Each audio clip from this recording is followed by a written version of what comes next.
life and ministry transitions can be really tricky to navigate. Hello everyone and welcome to Navigate. I'm Tim Austin and this is the podcast designed to take the guesswork out of transition.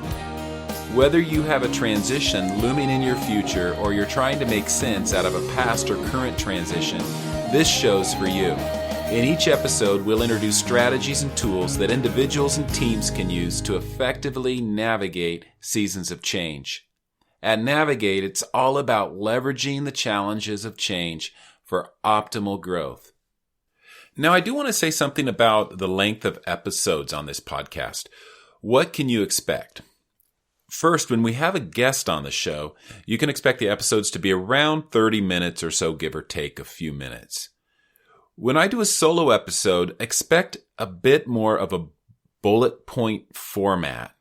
I will introduce the topic, share a story or example from life as a jumping off point, and dive into a discussion around that theme. And we'll always capture something as a takeaway so that you can use that to navigate a winning transition. And the solo episodes will be a bit shorter, probably 15 to 20 minutes each. So that gives you an idea of what to expect in terms of the length of episode. So let's introduce our topic today, which can be a real sticky point in transition seasons. The world we live in serves up a daily diet of blame and accusation. One side blames the other and vice versa. Nobody wants to own the problem and take responsibility. As I speak, the federal government is blaming California, and California is blaming the federal government. There's nothing new under the sun. Blame and not taking ownership is an age-old problem going back to the fall of man. It seems like no place is safe from blame. Politics, communities, families, the workplace, and even our places of worship. Then there's the issue of blaming ourselves. And that's going to be the focus of our episode today. Self-blame is an obstacle in the path to growth. And this is definitely true in difficult and prolonged transition seasons. In all of this, ownership is the missing ingredient. As I've walked through some of my own challenging transitions and helped coach others through theirs, I've discovered how important it is to own the transition we find ourselves in. If we really want to grow, if we really want to leverage the change we're in toward maximum growth, then we must take ownership. Today I want to share with you 3 ways that we can take ownership and grow rather than get caught in the blame cycle and miss out on the opportunities for growth. I want to start with a story about a personal transition that I went through. A few years ago, I decided to take on a teaching and mentoring role at a private university in the U.S. between overseas assignments. It turned out that the institution was on the brink of closure. Morale was at an all-time low, and I was the newbie coming into what I would soon discover to be the countdown for closing the doors of the college. Now, the initial decision to take on this role catapulted us as a family into a huge transition, one that seemed to have more negative impact at the time than positive. And what's more, it just kept getting worse, or so it seemed. I began blaming myself that this decision to lead my family in this direction was a major blunder on my part. And now we were all paying for it. I found myself with tons of negative self-talk and a very critical attitude. Some days I was blaming the difficult transition on myself. Other days I was angry at others and blaming them. Poor decisions were to blame. American culture was the culprit. You name it, I blamed it. I was fully engaged in the blame cycle. I soon discovered that blaming and negative self-talk only made things worse. Now, can I get a witness? Whether we blame ourselves or others for our difficult and prolonged transitions, either way, we're not taking responsibility, not owning our transition. And when that happens, we get stuck. Have you found yourself in a transition that seems to be spinning out of control? Like me in the transition story that I shared, are you feeling stuck in a cycle of anger, confusion, blame? What could it look like to approach your transition differently, to reframe it with new eyes and fresh perspective? Let's make a fresh start today with this thought. The soil of difficult transition is often fertile ground for growth and development.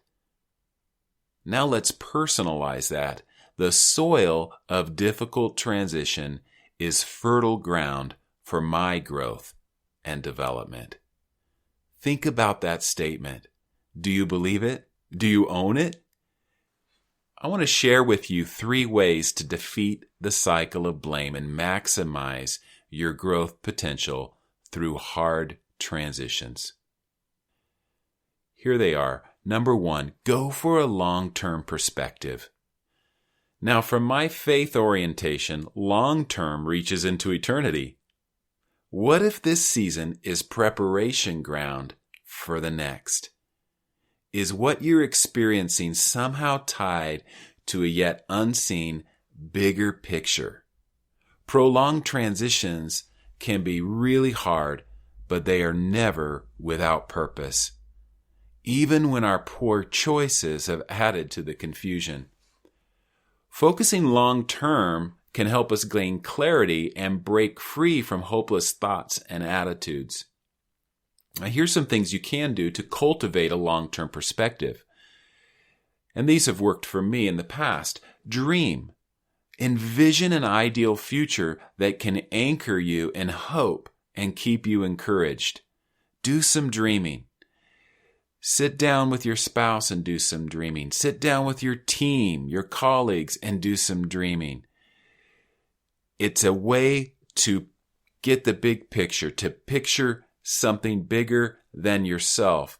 When in transition seasons, it's so easy to get tunnel vision, and this helps us break out of that and gives us hope for the future. Set some long-term goals and find a structure for holding yourself accountable to those goals. And take small steps each day toward those goals. And also, we can focus our efforts on personal development, inward growth, and character formation. And this will serve us well in the next place, wherever that may be, in whatever role we move into. So go for that long-term perspective. Secondly, spend some time clarifying your personal values, beliefs, and priorities. Remember, transition is not setting the agenda. You are. So even with a forced transition, I'm still setting the agenda in terms of my own thoughts, attitudes, and responses. Our personal values remind us of what really matters.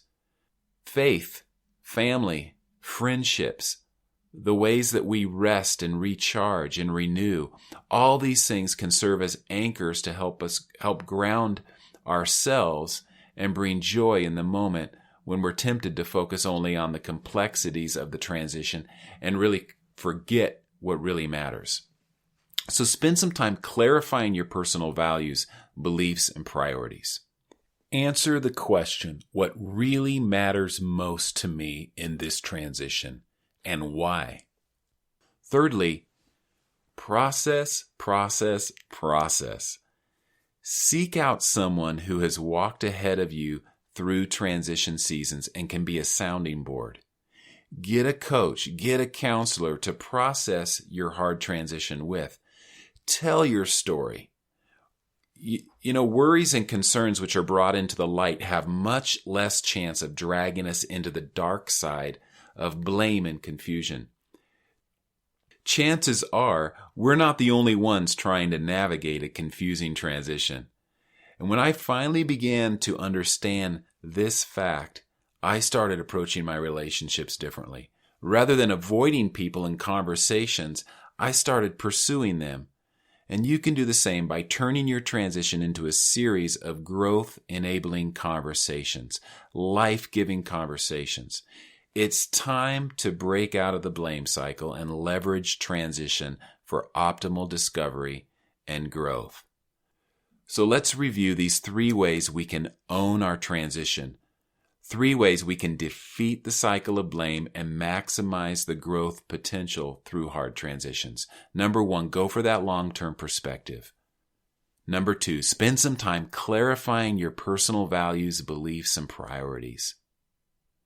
And number 3, process.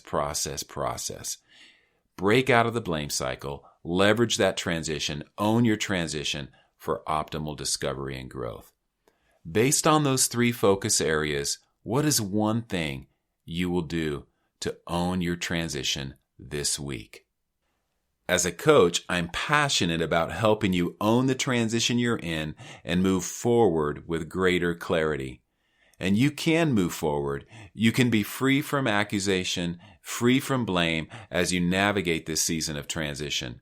Book a discovery call with me at EncompassLifeCoaching.com if you're interested to learn how working with a coach can help you grow during this time of transition.